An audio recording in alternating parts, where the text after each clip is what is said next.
ফ্রিজে তো মাত্র এই দুটো সবজি পড়ে আছে, মানে বিট আর একটু লাউ। বরকে যখন জিজ্ঞেস করলাম কী বানাবো, তখন বলল যা খুশি তাই বানাও।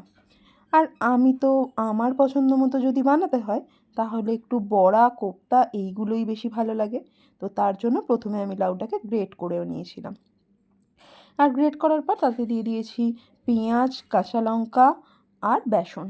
আচ্ছা হ্যাঁ, লাউটা গ্রেট করার পর প্রচণ্ড জল বেরিয়ে যাবে, তাই ওই লাউয়ের জলটা ছেঁকে আলাদা করে রেখে দিয়েছিলাম, কারণ ওটা আমি গ্রেভি বানানোর সময় দেবো।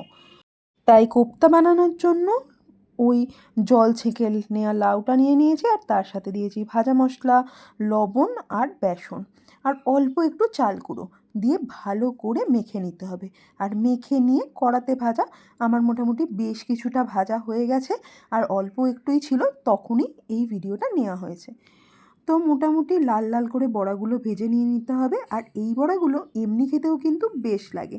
আর আমি যেহেতু কোপ্তা বানাবো তার জন্য আলু দিয়েই বানাবো গ্রেভি তরকারি, তো তার জন্যে আলুগুলো কেটে নিয়ে ভালো করে ভেজে নিয়েছিলাম। সিদ্ধ করে না আমার খুব একটা ভালো লাগে না, তাই ভাজাই করে নিয়েছিলাম। আর তার ওপর দিয়ে দিয়েছি টমেটো, আর দিয়ে এটাও ভালো করে লবণ, হলুদ, গুঁড়ো লঙ্কা দিয়ে ভালো করে ভাজা ভাজা করে নিয়েছি। গতকাল চিকেন বানানোর সময় একটু কষানো মশলা আমি আলাদা করে রেখে দিয়েছিলাম, সেটাই আমি এখানে কাজে লাগাবো। আর ওই বিটটা যেটা ছিল সেটাও গ্রেট করে নিয়েছিলাম, কারণ বিটের ভর্তা বা বিট বাটা বানাবো। তার জন্য আমি কিন্তু প্রথমে কড়াতে রসুন আর পেঁয়াজ ফোড়ন দিয়েছি, আর শুকনো লঙ্কা সমস্তগুলো ভাজা ভাজা হয়ে যেতে বিটটা দিয়ে দিয়েছি, আর দিয়েছি পরিমাণ মতো লবণ। এটা একদম শুকনো হবে। আর এদিকে তো আমার আলু ভাজা কমপ্লিট। আলু ভাজা কমপ্লিট হয়ে যাওয়ার পর দিয়ে দিয়েছি অল্প একটু জল, আর ওই আম, কষানো মশলাটা, ওই কষানো মশলাটা দিয়ে কিন্তু গ্রেভিটা আমি রেডি করে নেবো, কারণ আর বেশি কষাতে হবে না তাই। তারপর আর একটু কষিয়ে নিয়ে দিয়ে দিয়েছি গরম জল, এবং গরম জলটা ফুটে উঠলে দিয়ে দিয়েছি কোপ্তাগুলো।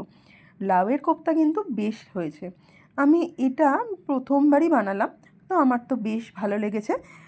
যখন কাঁচকলার কোপ্তা হয় তখন লাউয়ের কোপ্তাই বা হবে না কেন।